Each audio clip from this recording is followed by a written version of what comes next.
ए भन भन भाइयो, भन कति खाइयो, भन छिटो चाहियो, लौ छिटो भन, यता भन, भैलीको शैलीमा प्रश्न हुँदैन।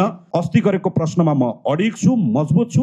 कहीँ कतै कोही साथीहरूलाई मेरो मानवर्धन भयो भन्ने लाग्छ भने यहाँ उतापट्टि अदालत छ, गएर मुद्दा हाल्नु होला, कठघारोमा उभिएर जवाफ दिनलाई म तयार छु। शैली मिलेन भनिएको छ धेरै ठाउँमा। भैलीको शैलीमा भ्रष्टाचारको छानबिन हुँदैन। प्रश्न निर्मम हुन्छ, गम्भीर हुन्छ, गहिरो हुन्छ, तलैबाट हुन्छ। प्रश्नकर्ता वक्ता अस्वाभाविक अमर्यादित लाग्यो भने समितिको सभापतिले आजैको मितिबाट घर पठाइदिनु होला। म दैलेखको नाइट बस चढ्न तयार छु। तर यो ठाउँमा बस्ने बेलासम्म प्रश्न निर्मम हुन्छ, त्यो गहिरो हुन्छ। मुख मिठो बनाएर कुरा गर्ने, यसो प्रमाण पेश गर, निराहार प्रमाण आरोप लाउँछस् भन्नुभयो भने राउटेको शिक्षाको नाममा कति पैसा लाग्ने भएको थियो दैलेखमा, त्यो गुराँस गाउँपालिकामा कतिजना राउटेका बालबालिका टाइलार स्कुल जान्छ, नाङ्गै भुतुङ्गे बसे हान्थे, लाखे जात्राका भक्कु वस्तु भएर हिँडे हान्थे बजार, सबलाई रक्सी खुवाएर ठिक पारेर राखेका छन्। उसमा कतिजना राउटेहरूको घर बन्यो त्यहाँ, त्यो राउटेहरूको छानबिन हुनुपर्छ। समाज कल्याण परिषद सबैभन्दा बदनाम संस्था हो त्यो संस्थाको बारेमा छलफल हुनुपर्छ। सभापतिज्यू, तत्काल अहिले नै दलितका नाममा, गरिबका नाममा, ती सुखडमा बसेका, दैलेखमा बसेका, लोहरेमा बसेका, काँडा चौकमा बसेका, झुप्रा खोलामा बसेका वादीहरूको नाममा, दलितको नाममा, डुम समार मुसरहरूको नाममा, तराईमा कति पैसा आएको छ तिनीहरूको जीविकोपार्जनमा, यसको प्रक्रिया के हो? बडो मिठो तरिकाले भन्नुभयो साथीहरूले। अहिले यहाँ कर्मचारी साथीहरूले पैसा यसरी आउँछ, यसरी जान्छ, मिलाउने, यस्ता कुरा मिलाउने, कागज मिलाउनेमा त तपाईहरु त लोकसेवा नै पास गरेर आएका मान्छेहरू हुनुहुन्छ। मेरो त्यसमा केही प्रश्न छैन। प्रक्रियामा प्रश्न छैन, परिणाम के हो? परिणाम चाहियो। लुगा लाउन ल्याएको हो भने लुगा लाएको देखिनु पर्यो। त्यहाँ राउटेलाई लुगा दिने भनेर चाहिँ मुख्यमन्त्री गएर त्यहाँ दिने, भोलिपल्ट राउटे नाङ्गे भुतुङ्गे हिँडेको छ बजारमा। फेरि लुगा लाउने भने चाहिँ लुगा लाउने हुनु पर्यो, त्यो लुगा लाएर हिँड्नु पर्यो भोलिपल्ट त्यो उसमा। यो खालको चाहिँ कुराहरू स्वीकार्य छैन। यो खालको कुराहरूलाई चाहिँ मान्ने छैन। यो कुरामा सार्वजनिक लेखा समितिले, मैले फेरि पनि भने, समाज कल्याण परिषदबाट अहिले पनि यहाँ बजारमा भोलि मलाई एउटा बोलाइयो, अघि कार्यक्रममा के भनेर बोलाइयो? दलितको थर परिवर्तन गर्नुपर्छ, फलानु एनजिओले कार्यक्रम आयोजना गरेको छ, आउनुपर्छ।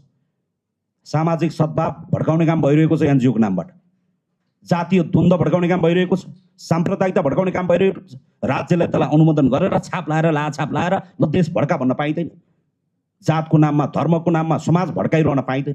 त्यो ठेक्का दिन कसैलाई पनि दिन पाइँदैन। एक थरी दलित अहिले परेको छ बजारमा। फेरि छिटो थर फेरिहाल्नु पाएको भए म पनि ठुलै हुन्थेँ भन्ने परेको छ। थर फेर्न मन लागेका साथीहरू जाने, तर दलितलाई अगाडि देखाएर राज्यलाई ध्वस्त पार्न पाइँदैन। अङ्ग्रेजीमा पैसा ल्याएर नेपालीमा डुबाउन पाइँदैन। बडो मजाले चाहिँ डकुमेन्ट पेश गरेर नेपाल ध्वस्त बनाउन पाइँदैन।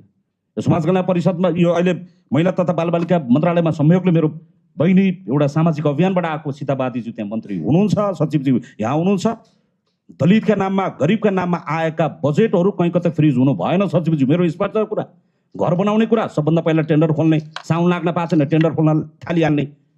तर 5 लाख रुपियाँ दलितको जीविकोपार्जनमा क्षमता अभिवृद्धिमा आउने, त्यो पैसा दिन पर्यो भने कलेजो दिन लागेको जस्तो, किडनी दिन लागेको जस्तो मरे त्यसमा हातै नहाल्ने, यस्तोमा लाग्नु हुन्न अहिले भन्ने, त्यो मुख फुट्याउने त्यो हुँदैन त्यो कुरा। त्यसैले गरिब दलित उपेक्षित उत्पीडितको नाममा राज्यले दिएको होस् चाहे वैदेशिक सहायताबाट आएको होस्, त्यो कुरा ठाउँमा पुग्नुपर्छ। अँध्यारोमा झटारो हानेको जस्तो ट्याक्कै लाग्यो भने हेर हामीले त अँध्यारोमा पनि झटारो लगायो भने मैले मेरो कुरा टुङ्गायो हजुर, मेरो कुरा सकाए। यो अलिकति हामीसँग लक्षित कार्यक्रम भएको हुनाले यो बारेमा चाहिँ सुर्खेतमा, कर्णाली प्रदेशमा उतातिर परेका पनि गरिबका नाममा, दलितका नाममा, ती पीडितहरूको नाममा ठुलो खालको चलखेलहरू भइरहेको छ, यो बारेमा होस्। भौतिक संरचनाको सन्दर्भमा पोखरा एयरपोर्ट के भइरहेको छ, जो अन्तर्राष्ट्रिय सहायतामा बनिरहेका भैरवाको एयरपोर्ट बन्ने, प्लेन नउड्ने, बस पार्क बन्ने, बस नगुड्ने हो भने त्यो काम के हो? यसलाई राज्यलाई चाहिँ यसरी ऋणको भारी बोकाएर चाहिँ हामी बस्न सकिँदैन। मेरो कुरा टुङ्गाउँदै गर्दा अस्तिको विषयमा थोरै तपाईँले अहिले बैठकको अन्तिममा पनि जानकारी गराउनु होला।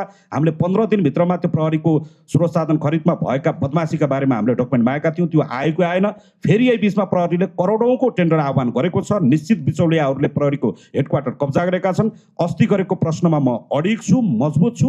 कहीँ कतै कोही साथीहरूलाई मेरो मानवर्धन भयो भन्ने लाग्छ भने यहाँ उतापट्टि अदालत छ, गएर मुद्दा हाल्नु होला, कठघारोमा उभिएर जवाफ दिनलाई म तयार छु।